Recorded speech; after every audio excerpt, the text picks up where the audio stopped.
So I don't like to be the one to complain. So I'm gonna try to go about this without sounding like a whiner. So in trucking, there's these things called backhauls. Pretty much the idea is you go take your trip to wherever you're headed up to, right? And then while you're up in that direction, maybe you'll go a few more miles north, south, around that area with your empty trailer once you get unloaded to get loaded and then bring it back to your home destination, right? Whatever warehouse, distribution center that you're working out of that you pick up your loads every day, right? Pick up your loads at every day. When they do that, with your trucking company, whoever's watching this, do they make it financially reasonable to do it? Or do they kind of screw you? Because this is what happens at some places, right? I'm wording this the right way because I don't want to, get in trouble or nothing. Some people get paid like they pick up their trailer at their home base, go up north, south, east, west, wherever their load is, right? Go like a little bit out the way from that, maybe like an hour or two at the most, sometimes just like an hour away, spend the night, and then come back. But they only get paid as if they went to the backhaul destination and back, and a little bit out the way. So when you do the math, it's like one day you're getting paid for one trip, but it goes over into the next day. So it's like that one trip gets divided into 2 days. So you're making less money. You're not making that much money, right? To whereas one trip you could go, one day you could take one trip and back. Because where they have you go and spend the night, you could usually make it back if you don't have to spend the night and do the backhaul. But you could make it back that same night and maybe do another long trip or a short trip that same day and make double the money, making it financially reasonable. That's the way it works at some people's jobs. You guys get what I'm saying, right? If anyone is on a local trucking route and you're in a sleeper, and of course they utilize it, but do they make it financially reasonable for you to go and do these backhauls or not, right? That's my question. And if you push back and say no, they kind of get, like you could tell they don't like it, but we don't like it either. We don't like not being able to pay our bills. I know that's what happens at a lot of these starter companies. And when I say starter companies, I mean companies that new drivers start their careers off at. And they're usually one of the mega carriers, just to get their 2 years down on paper and get the hell out. See, that's why these mega carriers, I think, they use the system to their advantage. And we do too. But it would be nice if they didn't intentionally go out of their way to screw over the driver while he or she is getting their first 2 years experience. It would be nice if they weren't so corporate and blunt and cutthroat about the way they use the drivers as far as screwing us over financially. Does anyone else go through that at another one of these mega carriers? That's my question. That's my question for the day, right? Answer in the comments. I would love to hear some reaction. I don't got a lot of time right now. This is like an en route trip.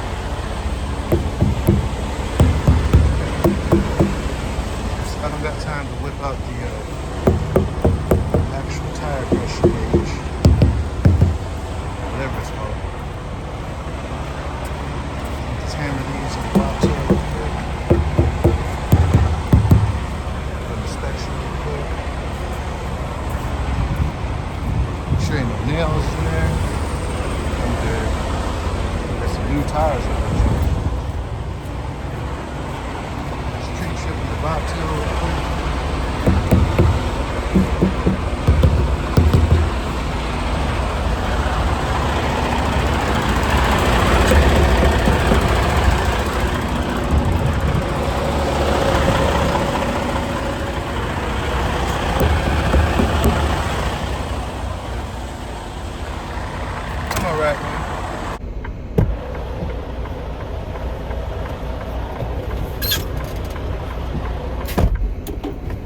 Popped the hood, checked my steers this morning.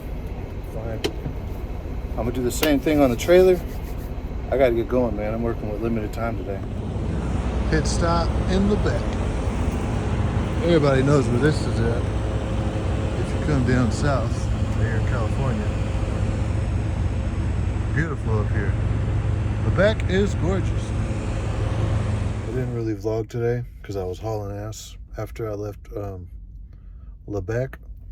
I had to hurry up and get to LA, man. I was sitting on that 405, had to get unloaded and hurry up and make it as back far north as I could.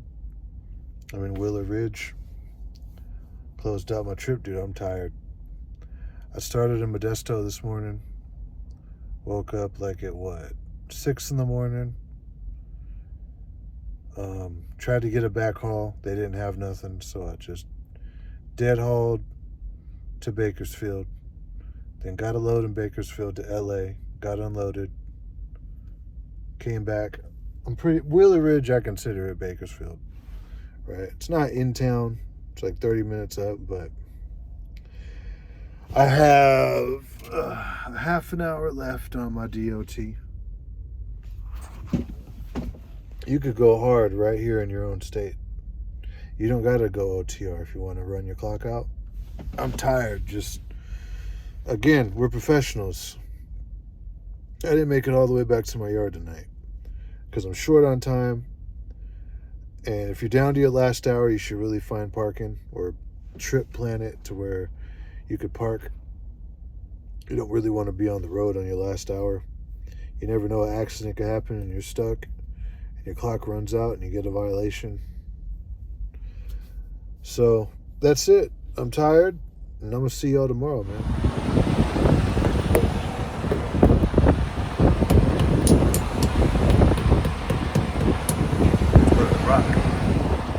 What was that?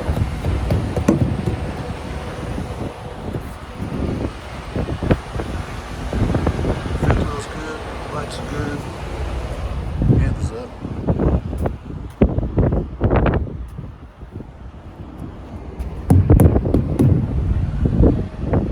Hands are all good. Lock it up. That thing comes out of place, man.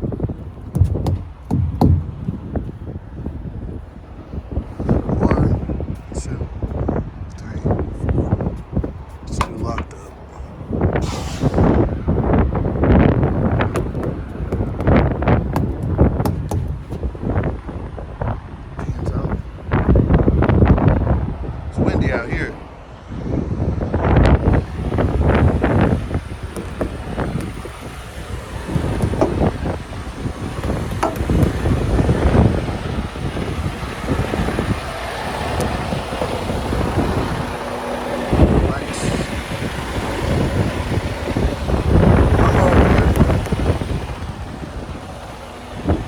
I always do it because you never know. Heading back into town. I'm gonna go to the gym, get food, start my day. You know what, man? Here's the thing about these vlogs. I wish I could show y'all on the road, right, when I'm driving, because that's the most beautiful content that us truckers can give YouTube, right? But here's the thing. You get fired for doing that. The company will fire you for doing that. A lot of companies will fire you for doing that. So if you're going to be a vlogger on YouTube and you work for like a mega carrier or any trucking company, right? You want to check and make sure. I don't see what the big deal is with us vloggers having a dash cam right here. And they got one above the dash, even though that's technically illegal, but they have it above the dash, right? But we can't have one for vlogging purposes, right? That one's there for accidents. It protects us too, as drivers, to see who's at fault. But, man, I wish I could show you guys, man. All these vloggers that you see on YouTube, they either got permission, right, from their company to do it, which I'm willing to bet they work for a smaller carrier, like an owner-operator, operation thing that they got going on, where you're 1099'd out. Or if they're working for a big company, they're running the risk on getting fired. Because these companies, they go onto YouTube and search, and if they can find, your truck number, if they just know you, they can look up because we all have IDs, right? I'll show you the back of mine. We all have IDs. The other side of it, has the logo and my picture. They can find out who you are. And if they see that you're vlogging when you're driving, even if it's a dash cam, they'll fire you. They're real Karens about it. And I understand where they're coming from. Because they don't know if it's a dash cam or you driving like this. They don't know. So they'll fire you. So just know that. All right? I'm heading to the town. I'm going to go to the gym. This coffee's going to go to waste, man. I don't even know why I buy that shit. Just throw it out, man. Waste, isn't it? So I went grocery shopping. Got a little post-workout meal. Alright. Got some pasta. Thrown in the microwave. Got some sweet tea. With no sugar, right? But I still like it sweet. And, yeah, man, it's important to stay stocked up on food, man. Because you never know what the hell is going to happen. Man, I spilt that protein powder right here. Kavacha. Good stuff, man. I spilt it, man. Look, the bare essentials. I eat a lot of chili. I don't have a microwave, but you can still eat good without a microwave, man. I got chili, more chili, soups, right? I keep it healthy, man. A lot of oatmeal, whole lot of oatmeal. Pickles, right? You could still eat decent, man, with just a microwave. Look, I'm dusty as hell, huh? Crazy. Headed to LA, and it's gonna be traffic, but right now the traffic's heavy because it's like, what, 4:28. I'll get out of here at 5. I'll be in LA around 7. It'll be traffic, but it'll kind of be dying down. Not that bad. Got a backhaul. I am, let's see how heavy we are. It's kind of heavy. My yard's heavy. 36 grand and some change. So we're definitely going to scale up here. I scaled up yesterday and passed, so I should get a bypass tonight. But being that it's kind of heavy, we'll see.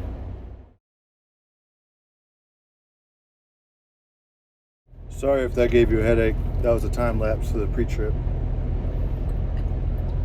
I already did my tractor, but damn, that time lapse was fast, dude. Here in Quebec. Man, coming up this grapevine tonight, there was a trailer that burnt down. I was in honestly, it was like an hour and a half worth of traffic just getting up here to Quebec, dude. One of those nights, man, I had to use the bathroom. Still halfway to my first drop, and I got the backhaul. One of those nights, traffic everywhere. I'll show you what I did. Came in right here. There's an alley. Snaked it that way towards that truck, and then I had to come at it from an angle to get in right here. I know it's kind of confusing because I'm on camera, but pretty much I went to the left side, to the right side. There's a wall right here. Just remember, when you're backing into iffy spots, even if it looks easy, you got to get out and look. That's where a lot of people get into trouble when they scratch up these trailers, because they don't get out and look at the spot where they could potentially scratch against that wall or even against that other trailer. Get out and look. Get out and look, man. A lot of people get fired for not getting out of the truck and looking. I think a lot of it is laziness. They don't want to get out of the truck. They're sitting in there. It's comfortable. They don't want to keep climbing in and out of the truck, right? You got to do it, man. This is very expensive equipment, especially with the reefers. These are like $30,000 to $60,000, I think, for a trailer. Even the empties are like the same price. Right? I'm sure the reefers are way more expensive, but hey, you don't got the money to pay for it. And that's why the company's gonna fire your ass if you don't get out of this truck, man. Get out and look. Well, I'm gonna go get on one more thing, man. If you deliver for Walmart, you know they never answer the back door. You always gotta walk around. This one's pretty big too, man, but it's all good. You get your steps in, man. I went to the gym today, but some of y'all don't go to the gym, so you gotta get your steps in. Walk around, man. Walk around to the front. burn some of that fat. It's my habit of getting into the truck. I turn the key and I always start it before I get to my driver's seat. Now I'm here at the shipper with my empty trailer. I'm gonna get loaded, man. Not on drugs, but with some dairy. You know what I mean? I know they don't like showing the logo, but hey, I did it. I did it, man. So I gotta go right there. So this is what I do, man. I reverse it, then I swing it up there, then back in, man. Because right here is a wall. You can't do much back there. All right? You gotta know how to maneuver these trucks, man. Set this on zones. These things are so damn loud, man.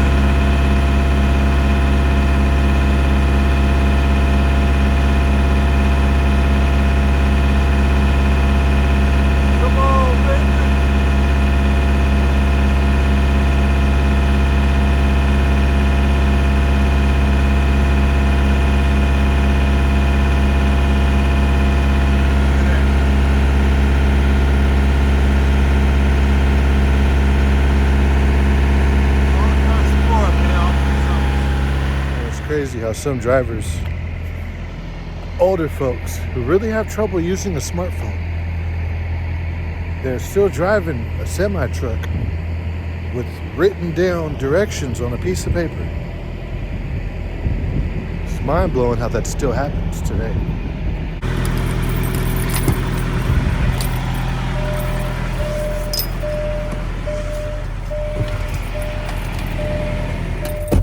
I'm gonna do something none of y'all do, man. En route. Nobody do that shit. I'm gonna do it right now. Check these tires.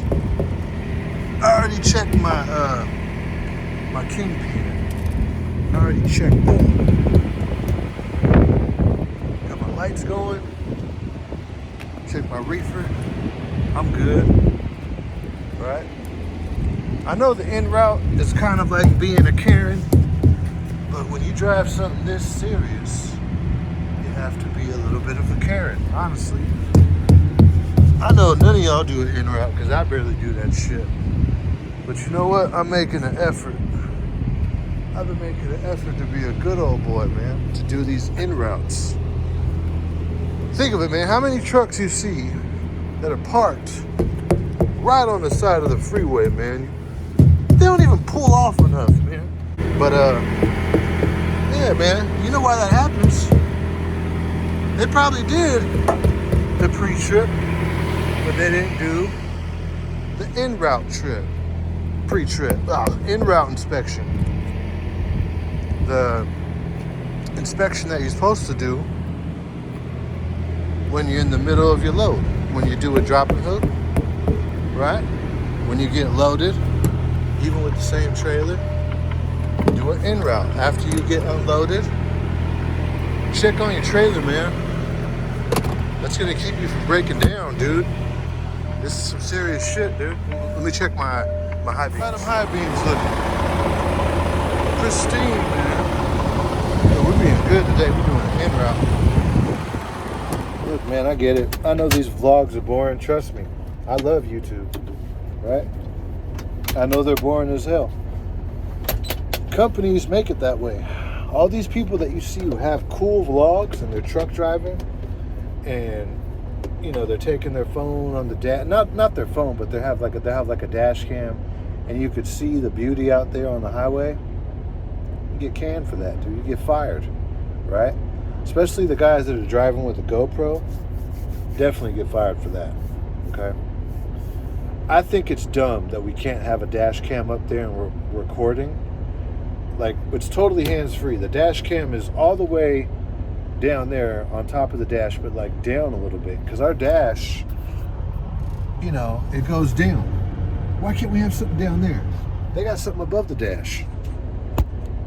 We can't have a little thingamajig or even a GoPro just set up down there that we're not touching, we're not messing with. They'll can you over it. It is what it is, man. You got to follow the rules if you want to keep your job. all those truckers with the cool YouTube channels, you could see what they're doing. Unless if they got permission from their company, I'm willing to bet a smaller outfit would do that, would give you permission. Besides that, man, they're running the risk on getting canned, and a lot of those YouTubers get canned, right? I've exchanged words with a few of the YouTubers who are vlogging. You see their vlogs are like 2 or 3 months old, and you hit them up, man, be careful, they got fired. Like, yeah, I got fired. Yeah, you see, it happens. Be careful if you're gonna be a truck driver and a YouTuber. See what the rules and regulations are, because you get canned, man. Check this out. This is something I was talking about. I'm done for the night, right? Scan my paperwork in, drop my trailer. As men, should we be going to concerts? Okay, I feel like that should be like a woman thing. As men, I mean, let's just be honest. We all know what concerts are. A chick goes to a concert hoping that she could hook up with Drake or whoever it is, right? Who's popping? Travis Scott, whoever, right? They hope that, oh man, maybe I could, do something with this backstage pass or this front row seat. Maybe he'll choose me. And, the whole crowd is like, a concert, it's like the whole crowd is worshiping and idolizing the guy on stage. To be a man in the crowd, don't you think that's kind of weird, right? I think that's more of like a chick thing. If you're a man, yeah, I listen to music all the time. I listen to Drake's music or whoever all the time, and when I'm driving my truck, driving my car, whatever, my headphones in the gym. To be there, right, in this hot ass room or stadium or whatever, right, packed, and I'm just like, oh my God. I don't know. It just feels funny to me. Y'all let me know what y'all think, but I'm ending the night on that. Should men be going to concerts or not? That's my second question. Title of this video is I have a question. The first one yesterday was about work. Today it's should men be going to concerts? I don't know. I don't think we should.